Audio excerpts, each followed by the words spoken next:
So I just sold this building for over $9 million. We had a huge profit, but I'm going to show you today why you can't convert office buildings into residential. So we got to be careful because I don't own the building anymore, so come on with me. So here's the first reason. So you see these bathrooms? They have bathrooms like this on every floor. So this is 3 floors. They have first, second, and third floor. So if I'm going to convert this to residential, and let's say each floor plate is, let's say 10,000 feet, I'm probably going to get maybe 4 or 5 units at the most out of each particular suite for residential. And so one of the biggest things is how do you figure out all the plumbing and the sewage, of course, the water heaters, the washers and dryers, all those things, and the kitchens for all of these individual suites. So just think about offices that you've been in or maybe you work in. So in most offices, like this building, you don't have bathrooms inside each individual suite. So this would require all the plumbing, all the sewage, all the stuff to be ripped up into the concrete and actually rerun for all of this particular building. So that's the first problem. And then in addition to that, not all offices, of course, especially even smaller ones, have kitchens. So you'd have all of that as well.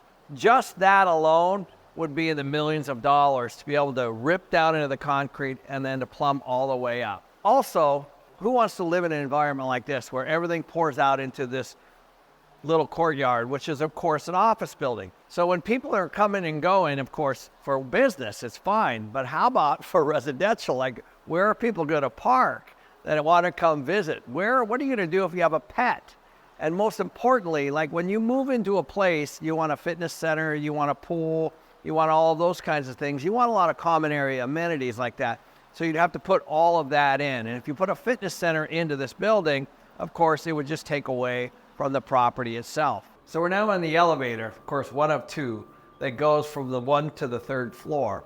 And here's the thing. This building is already, let's say, $9 million. So if I'm able to get 4 or 5 units per floor, which would be, say, 12 to 15 units, there's no way that I would pay $400,000, $500,000, $600,000 for each unit. And that's before the renovations. The other thing that you would have on a property like this is you have lots of operating expenses. So if you were to rent this, the landlord or the person who owns the property would be required to do everything. They would be required to do the landscaping, the roofs, all these kinds of areas that you would see, any repairs to the elevator. That would all be on the landlord, including all the utilities, the property taxes, insurance. If you were to condo the project, then you would have to create an HOA or a condominium, and there would be an HOA fee. And the problem with that, of course, is that would be super expensive for each individual unit, because let's say there's only 12 or 15 apartments in this whole property, which, by the way, that's 1,500 to 2,000 units each. Well, those individual units are going to have to pay $4,000, $5,000, $6,000 a month just to be able to make any money for the landlord to do this at all. So even if you got this building for free, it would take many millions of dollars to retrofit something like this. I don't even know how many people would actually even want to move in here as a renter. You never know. And then the landlord, of course, would have all the expenses for the whole property, which the rents wouldn't actually even support it. So you'd have a lot of money on the retrofit, primarily with the plumbing and the sewage and the electrical, let's say. But then the landlord itself would have all the extra expenses. So this deal would not pencil, would not make any sense, because simply it's just too small. But this right here is the majority of the office buildings across the country. Most office buildings are very small like this. When most people think of office buildings, they think of the big downtown high-rises, and that's fine because those are the ones you often see. But by far the majority of the office buildings across the United States and across the world are small little office properties just like this. This one here is about 30,000 square feet. So this you might drive by each and every day, but to make it a residential and make it appealing for somebody to want to move in, now you're capped at the market rents for this particular area. In this particular area, you can rent a 2-bedroom unit for about $1,500 or $2,000 a month that has a pool, has a fitness center. It even has a dedicated covered parking space and in some cases even a garage and storage, all those kinds of things that an office building like this simply just doesn't have. So the interesting thing is that the land that this property sits on is actually probably worth more than the building itself. So the right thing to do if you're going to do residential would be to rip this property completely to the ground, redesign it, and go and get the city of Scottsdale to actually approve it for residential. Because don't forget, this property is right now zoned for office. The city of Scottsdale would actually have to approve a change from a commercial office building to a residential. You can't just move into any property you want. That's why they have certain kinds of zoning. Like you can't move into a shopping center or move into an industrial area or even an office building like this without actually having a city change. So that's a legal change that would have to happen as well. So if somebody had to convert this property, as you can see the way it's set up right now, it's actually more like a motel. It's actually like something that you would just check in and check out of. Because you can imagine if you live here as a homeowner, you have things like you want to open the windows and the doors. And office buildings typically on the inside and the outside are not set up so that you can actually open up all the windows and have fresh air. Now you certainly could do that, but again, that would just be one more huge, large expense. So another thing is a lot of the units in here, because we used to own this, are 1,000, 2,000, 3,000 square feet. Those are as-is offices.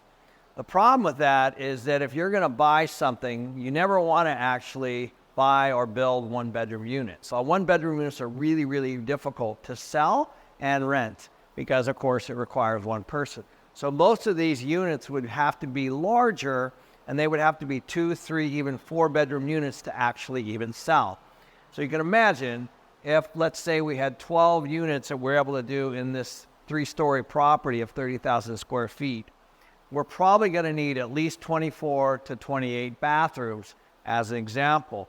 That would require moving these common area bathrooms from here and actually we're redoing all the plumbing all the way through the whole property. In addition to that, there's going to be fire regulations and things like that that are required for the entire property. In other words, when you actually work in a property versus when you actually live in a property, there's different requirements from the fire department on being able to get out of a property, you know, if there's a safety issue.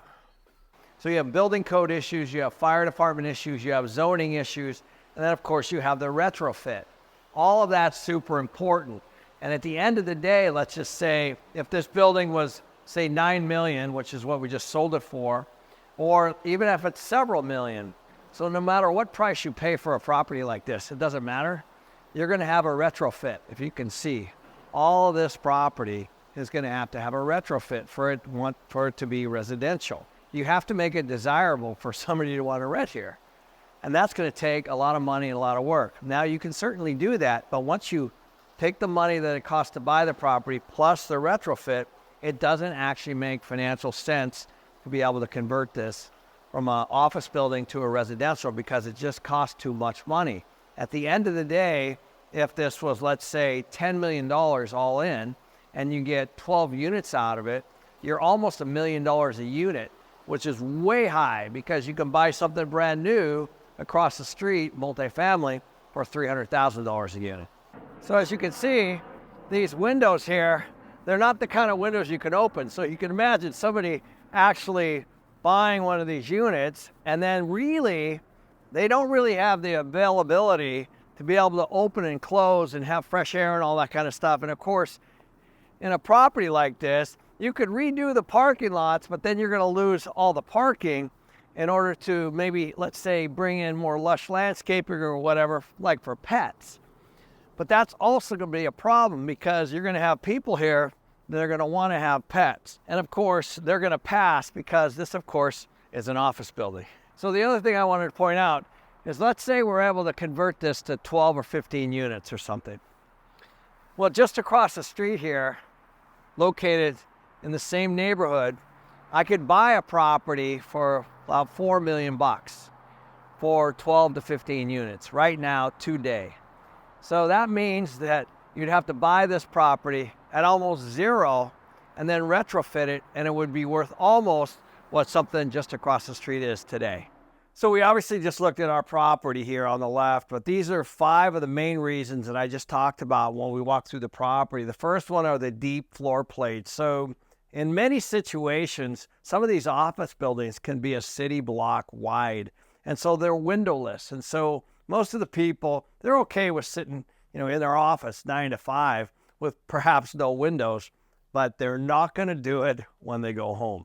So that's one of the bigger issues. The configuration and the design of the actual office building itself is going to be super restrictive on whether or not it's even a candidate for conversion. The number of bathrooms, the sewage, and of course the kitchens will drive the costs up significantly, not to mention the complexity around all of that. And all that has to be permitted and approved by the city, of course.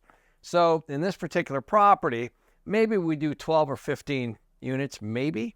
It's going to have anywhere from 24 to 28 bathrooms to be able to rent or sell those individual units. And to be able to deliver plumbing and HVAC, it's going to be super expensive. Number 3, you can see here the windows. The windows are a problem. Almost no office building have any kind of windows that you can open at all.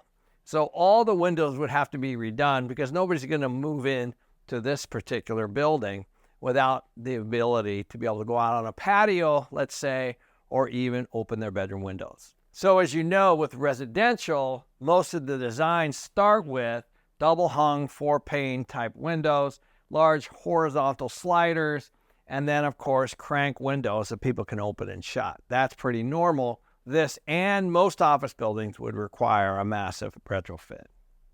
The fourth we talked about were the amenities. So most people want to be around a swimming pool, a health club, or communal areas, let's say. And of course, they want significant landscaping. And this property has almost all just parking. And the fifth thing is, of course, ugliness. Now, what that means is not all office buildings are where you'd want to live. And of course, you can do a lot of different things to make it look nicer. But at the end of the day, that also costs money as well. This one's actually a little bit better than some of the others that you might know or be reading about. But generally, you have that issue. Are people going to really want to rent or buy here? And of course, the financing. What bank is going to actually lend you the money to do this? Is it zoned? So most of these properties are in office areas. They're where people drive to and from to work. Most people don't live in these areas. That's called zoning. So the cities or the counties or the states, they're going to have to relax the zoning so you can even consider doing a project like this. So now let's take a look at the practicality of the math. So as we already said, you're not going to do a 1-bedroom probably in this property because nobody wants 1 bedroom. Somebody wants to buy them and nobody wants to rent them. Although some people do, but generally you're probably going to do 2, 3, or 4 bedrooms. So if you were to do that, this building's about 30,000 square feet. You're going to get somewhere between 12 and 15 units. Obviously, you're going to try to do 15 units. But if you were to do 12, let's say, and you divide 12 into 9.5, you're right about $790,000. Well, just across the street here, located in the same neighborhood, I could buy a property for about $4 million for 12 to 15 units right now, today. So that means that you'd have to buy this property at almost zero and then retrofit it, and it would be worth almost what something just across the street is today. There is a major rent crisis coming, and I don't think anybody's prepared for this. If you want to see the data, which is very startling, please watch this video next.